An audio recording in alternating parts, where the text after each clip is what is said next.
Present tense पूर्णतः समाप्त हो चुका है। आज का टॉपिक रहेगा पास्ट टेंस। तो पास्ट टेंस में मैंने भेद बतला दिया है, पहचान और बनावट बतला रहे हैं। सिंपल पास्ट टेंस की क्या पहचान है? तो सिंपल पास्ट टेंस की पहचान है, हिंदी वाक्य दिया हुआ रहेगा, मुख्य क्रिया के अंत में या ई ए या था, ई थी, ए थे इत्यादि। तो हम समझ जाएंगे कि दिया हुआ वाक्य सिंपल पास्ट टेंस का है। पुनः एक बार समझ लें, मुख्य क्रिया के अंत में या ई ए या था, ई थी, ए थे या उच्चारण करने पर अंत में अ आ ई इत्यादि आना चाहिए। जैसे रोहन घर गया, रोहन घर गया,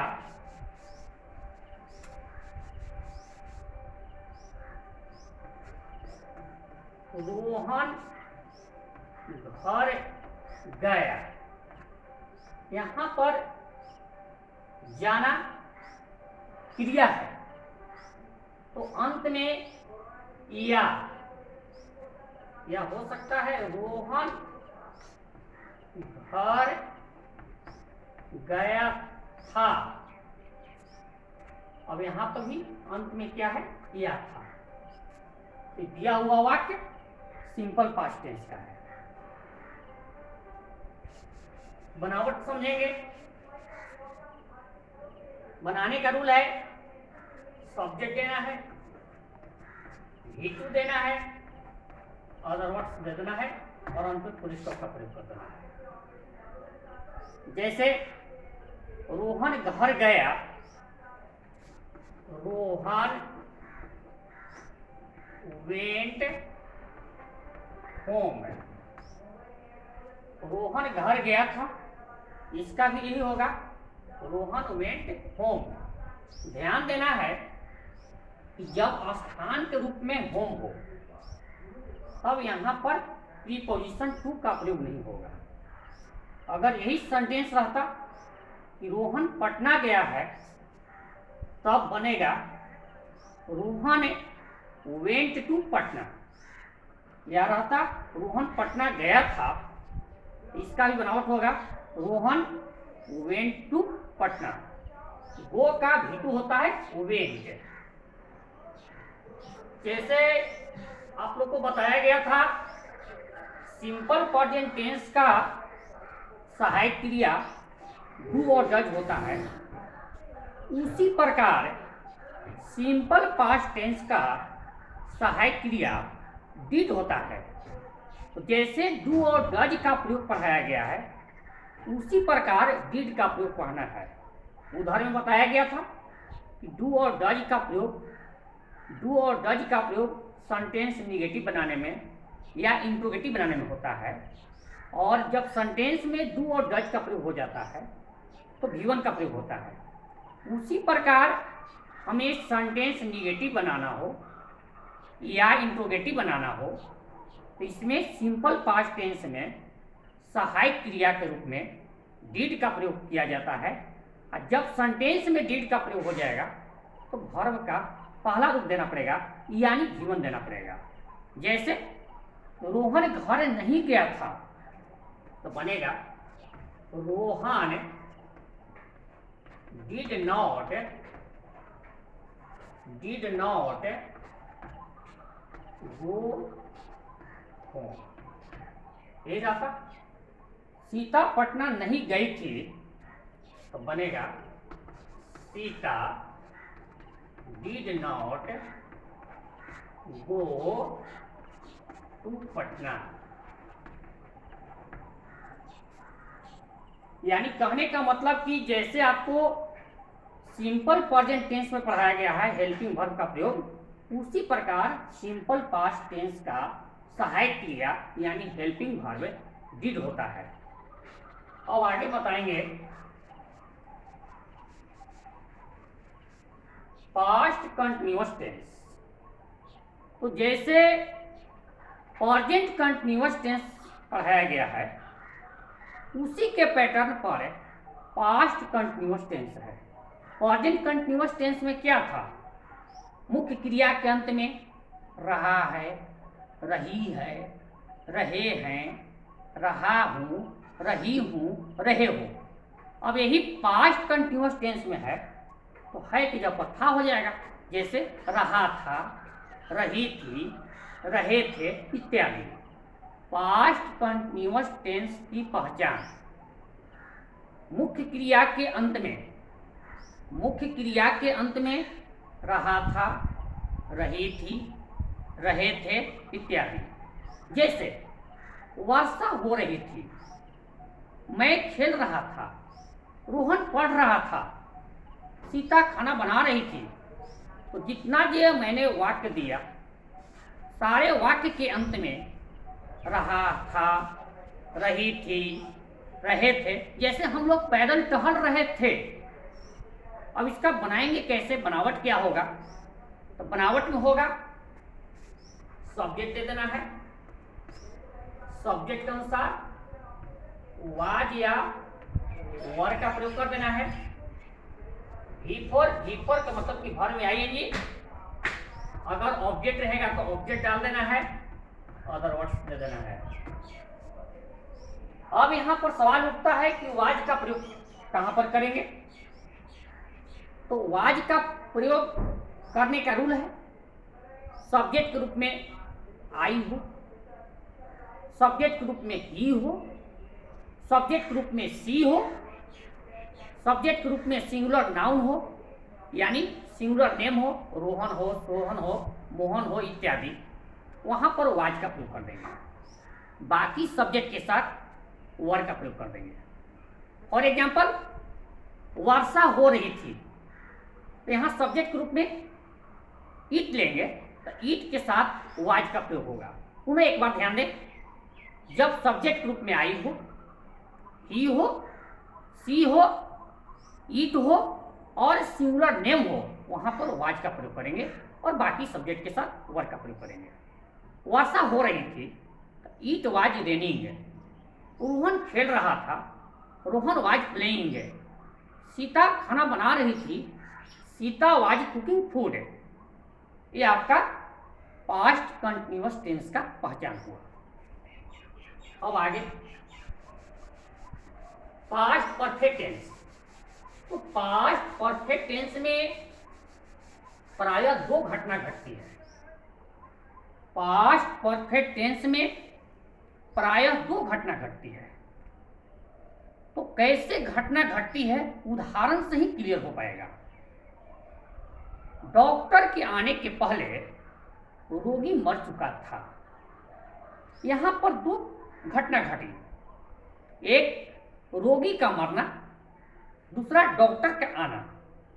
पुनः समझे, डॉक्टर के आने के पहले रोगी मर चुका था।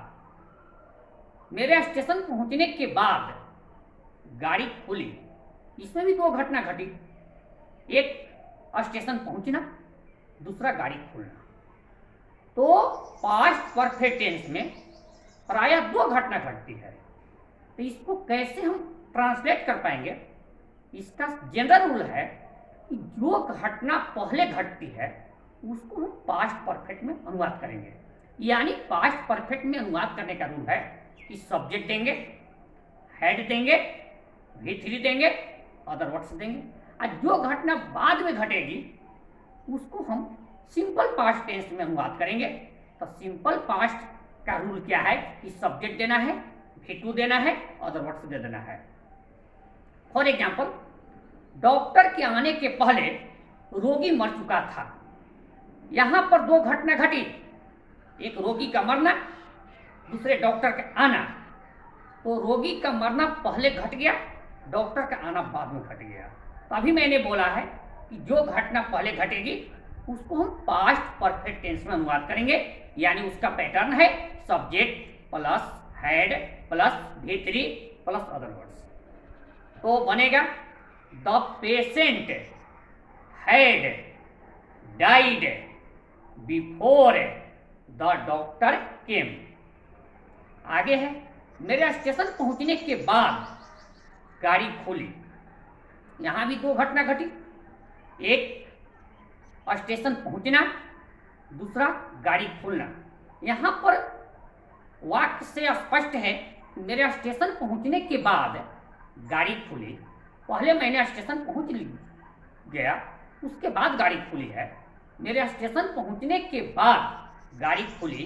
The train started after I had reached the station. दूसरे तरीका से हम बना सकते हैं, कारण कि पहुंचना का अंग्रेजी दो होता है, एक होता है रीच, दूसरा होता है अराइव। अगर हम अराइव से बनाते हैं तो वहां पर प्रीपोजिशन एट लगाना पड़ेगा। अगर रीच से बनाते हैं वहां पर प्रीपोजिशन नहीं लगाना पड़ेगा। रीच का स्पेलिंग होगा REACH। पुनः समझ लें, the train started after I had arrived at the station. अब इसमें यही ध्यान देना है कि बिफोर के बाद जो आएगा उसका पैटर्न रहेगा subject plus V2 plus other words. After के बाद जो आएगा उसका पैटर्न रहेगा subject plus had plus V3 plus other words. अब आगे आइए पास्ट परफेक्ट कंटिन्यूअस टेंस। तो जैसे मैंने प्रेजेंट परफेक्ट कंटिन्यूअस टेंस को 4 मेथड से बताया, 4 पहचान बताया, उसी प्रकार पास्ट परफेक्ट कंटिन्यूअस टेंस का भी 4 मेथड होगा। अंतर इतना ही रहेगा कि उसमें क्या था, ता रहा है, तो इसमें रहेगा ता रहा था, यानी केवल इसमें रहेगा था, थे, थी, अब बाकी वही पैटर्न रहेगा। जैसे समझ लें, अगर प्रेजेंट परफेक्ट कंटिन्यूअस टेंस में वाक्य है वह खेलता रहा था, वह खेलता रहा है, तो इसमें रहेगा पास्ट परफेक्ट कंटिन्यूअस टेंस में वह खेलता रहा था। प्रेजेंट परफेक्ट कंटिन्यूअस टेंस में ता रहा है, तो पास्ट परफेक्ट कंटिन्यूअस टेंस में ता रहा था। अब इसको बनाने का रूल क्या है कि सब्जेक्ट दे देना है, हैड बीन देना है, बिफोर देना है, अदर वर्ड्स दे देना है। फॉर एग्जाम्पल, रोहन खेलता रहा था, तो Rohan had been playing. Sita खाना बनाती रही थी, तो Sita had been cooking food. अब आगे है सिंपल फ्यूचर टेंस। तो सिंपल फ्यूचर टेंस की पहचान क्या है, जिस भी वाक्य के मुख्य क्रिया के अंत में गा, गे, गी, गु इत्यादि, तो हम समझ जाएंगे कि वाक्य सिंपल फ्यूचर टेंस का है, यानी फ्यूचर इंडेफिनिट टेंस का है। फॉर एग्जाम्पल, मैं जाऊंगा, सीता आएगी, रोहन खेलेगा। अब कैसे बनाएंगे, बनाने का रूल क्या है? बनाने का रूल इसमें है subject plus shall public will plus V1 plus object plus other words. अब यहाँ सवाल उठता है, शैल का प्रयोग कहाँ पर होगा, विल का प्रयोग कहाँ पर होगा? जनरल रूल है कि जब सब्जेक्ट ग्रुप में आई और वी हो, सब्जेक्ट ग्रुप में आई और वी हो, तो उसके साथ शैल का प्रयोग होगा और बाकी सब्जेक्ट के साथ विल का प्रयोग होगा। फॉर एग्जाम्पल, मैं जाऊंगा, आई शैल गो, हम लोग खेलेंगे, वी शैल प्ले। यही रहेगा कि रोहन आएगा, तो Rohan will come. My dear students, एक बात पर ध्यान देना होगा कि अगर वाक्य में अवश्य या जरूर हो तब नियम बदल जाएगा। तब क्या होगा कि आई और वी के साथ विल का प्रयोग होगा और बाकी सब्जेक्ट के साथ शैल का प्रयोग होगा। फॉर एग्जाम्पल, मैं तुम्हें अवश्य पीटूंगा, आई विल बीट यू, वह अवश्य मरेगा, ही शैल डाई, वह जरूर जाएगा, ही शैल गो। आगे है future continuous tense. Future continuous tense की क्या पहचान है? जिस हिंदी वाक्य के मुख्य क्रिया के अंत में ता रहेगा, ती रहेगी, ते रहेंगे इत्यादि, तो हम समझ जाएंगे कि दिया हुआ वाक्य फ्यूचर कंटिन्यूअस टेंस का है। फॉर एग्जाम्पल, वर्षा होती रहेगी, मैं खेलता रहूंगा, सीता भोजन पकाती रहेगी। पुनः समझ लें, जिस हिंदी वाक्य के मुख्य क्रिया के अंत में ता रहेगा, ती रहेगी, ते रहेंगे, ता रहूंगा, ती रहूंगी, ते रहोगे इत्यादि, तो हम समझ जाएंगे कि दिया हुआ वाक्य फ्यूचर कंटिन्यूअस टेंस का है। इसको बनाएंगे कैसे हम? Subject plus shall oblique will plus be plus V four plus object plus other words. For example, मैं खेलता रहूंगा, आई शैल बी प्लेइंग। आज इतना ही रहेगा, आगे कल बतलाएंगे। थैंक्स।